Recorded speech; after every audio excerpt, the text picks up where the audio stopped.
नमस्कार नेपाली मित्रों, टॉपिक है कि आखिरकार रूस और नेपाल के बीच बातचीत हो गई। दूसरा, भारत और चीन नेपाल का पूरा समर्थन कर रहे हैं, लेकिन रूस मना कर रहा है। तो रूस किस मामले में मना कर रहा है, ये बताने से पहले आपको बता देते हैं कि रूस के फॉरेन मिनिस्टर है सर्जेस लावरोव, उनके बीच और नारायण काजी श्रेष्ठ के बीच बातचीत हो गई। एनपी साउद ने पिछले एक साल से पूरी ताकत लगा रखी थी कि रूस के फॉरेन मिनिस्टर, जो कि पुतिन के बाद सबसे ज्यादा ताकतवर आदमी है रशिया में, उनसे बात करने के लिए, लेकिन एनपी साउद की कोई बात नहीं हुई रूस के फॉरेन मिनिस्टर सर्जेस लावरोव से।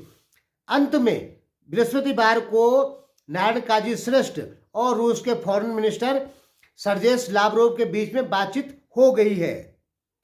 एनपी साउद ने तो रूस जाने की भी तैयारी कर ली थी कि सर्जेस लावरोव से मिलेंगे, लेकिन रूस की तरफ से हाँ नहीं कहा गया, इसलिए एनपी साउद रशिया नहीं जा पाए। जबकि एनपी साउद ने पूरी तैयारी कर रखी थी, लेकिन रूस ने मना कर दिया था। लेकिन अब बातचीत हो गई है नारायण काजी श्रेष्ठ से।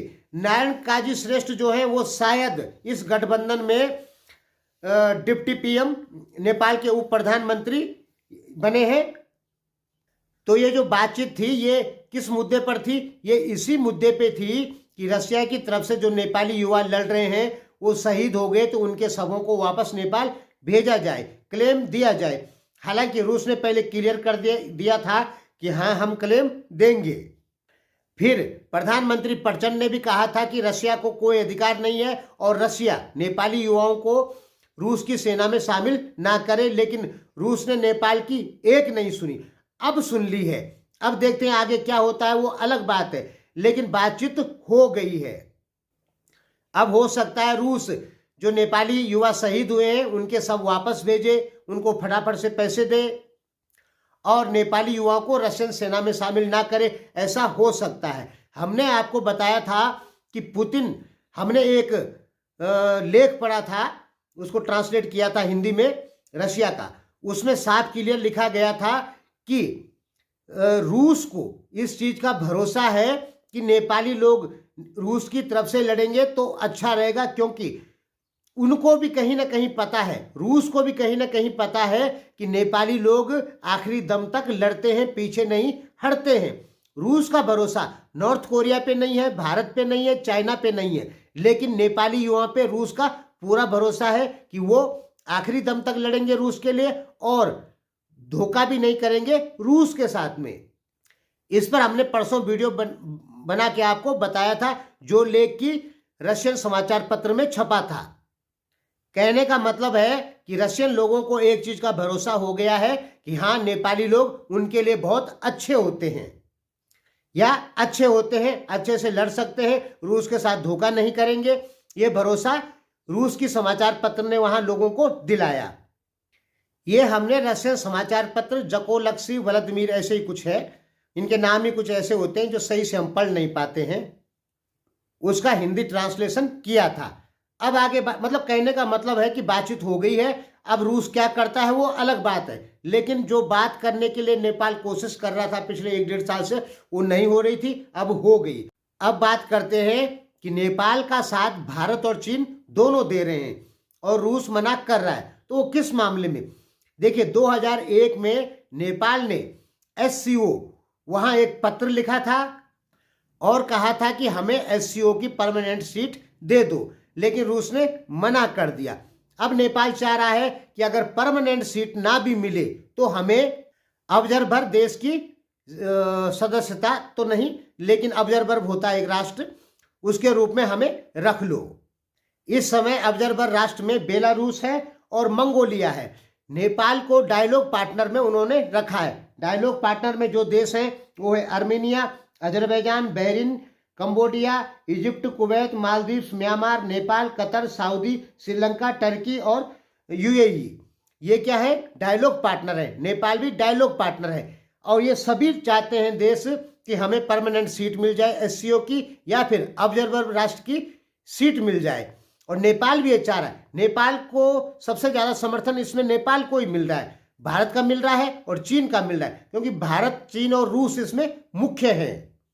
जैसे बेलारूस को रशिया समर्थन दे रहा है, लेकिन चीन और भारत नहीं दे रहे हैं। वैसे नेपाल को भारत और चीन समर्थन दे रहे हैं, लेकिन रूस नहीं दे रहा है। पिछले साल चीन के फॉरेन मिनिस्टर वांग यी ने कहा था कि भारत से आपको समर्थन मिल गया है, अब आप रूस को मनाइए।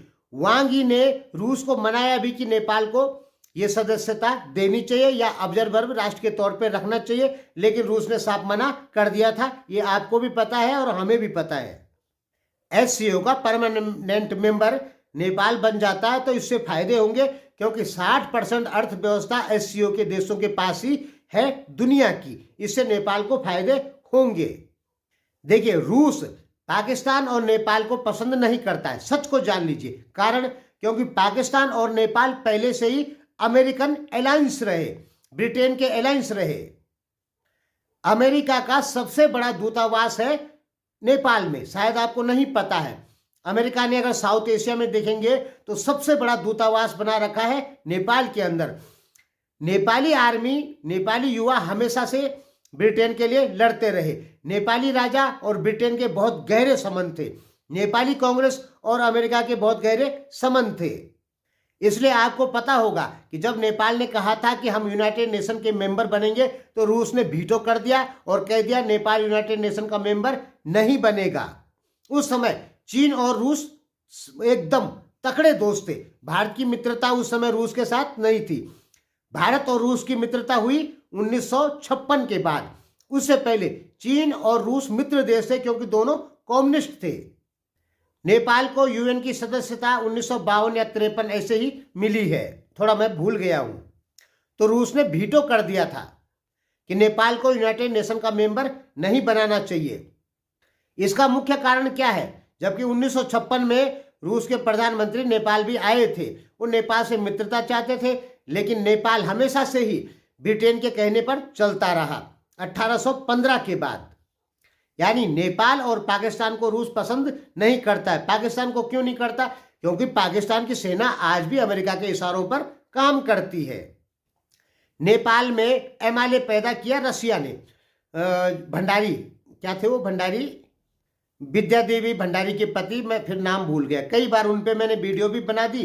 क्या भंडारी है उनका नाम, भूल गया फिर मैं। मदन भंडारी। तो मदन भंडारी रसिया के आदमी थे, ठीक है। वो एमआलए वाले थे और प्रचंड माओवादी वाले थे। लेकिन क्या होता है, 1990 में 1989 में माओवादी और एमआलए एक यूनिफाइड हो जाते हैं। रसिया कमजोर हो चुका था उस समय, सोवियत संघ, और फिर एमआलए वाला ग्रुप भी अमेरिका के कहने पे चलने लगता है। ध्यान में रखिए, माओवादी जो है नेपाल के, वो अमेरिका के कहने पर चलते हैं, भले नाम माओवादी है, ठीक है। अब की बात दूसरी है, पहले क्या हुआ वो अलग बात है।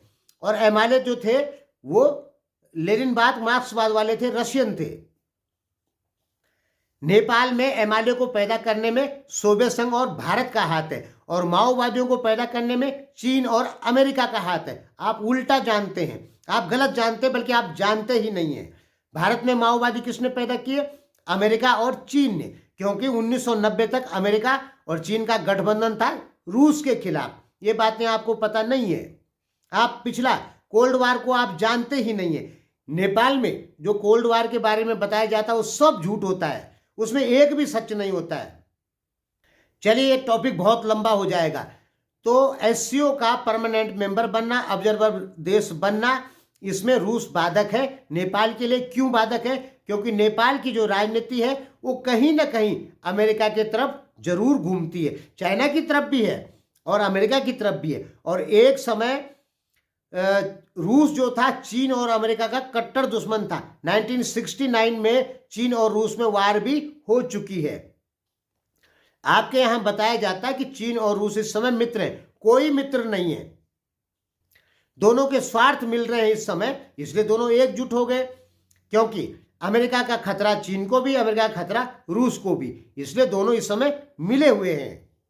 अभी अमेरिका रूस पर से सारे सैंक्शन हटा देता है तो रूस फिर चले जाएगा अमेरिका के यूरोपीय पाले में। मेरे कहने का यह मतलब है कि रूस नेपाल को एससीओ का सदस्य नहीं बनाना चाहता है। क्योंकि नेपाल भी कई बार रूस के खिलाफ वोटिंग किया है। आजकल नेपाली लोग रूस को ज़्यादा पसंद कर रहे हैं। कारण क्या है? हम कई बार कह चुके हैं, नेपाली मीडिया चाइना के कंट्रोल में है और चाइना चाहता है कि नेपाल रशिया या चाइना का समर्थन करे, माओवाद का समर्थन करे, कम्युनिज्म का समर्थन करे। लेकिन नेपाल की पिछले 150 साल की विदेश नीति देखेंगे तो वो केवल ब्रिटेन के इर्द गिर्द ही घूमती है। जैसा ब्रिटेन ने चाहा वैसे नेपाल ने किया, यानी जैसा अंग्रेजों ने चाहा वैसे ही नेपाल सरकार ने किया। अब चाहे अमेरिका ने चाहा चाहे ब्रिटेन ने चाहा, है तो दोनों देश अंग्रेजी लोगों का ही देश है ना। तो आपको क्या समझ में आया कि नेपाल और रूस के बीच में बातचीत हो चुकी है, ये जो नेपाली युवा रूस की सेना में जा रहे हैं उनको लेके।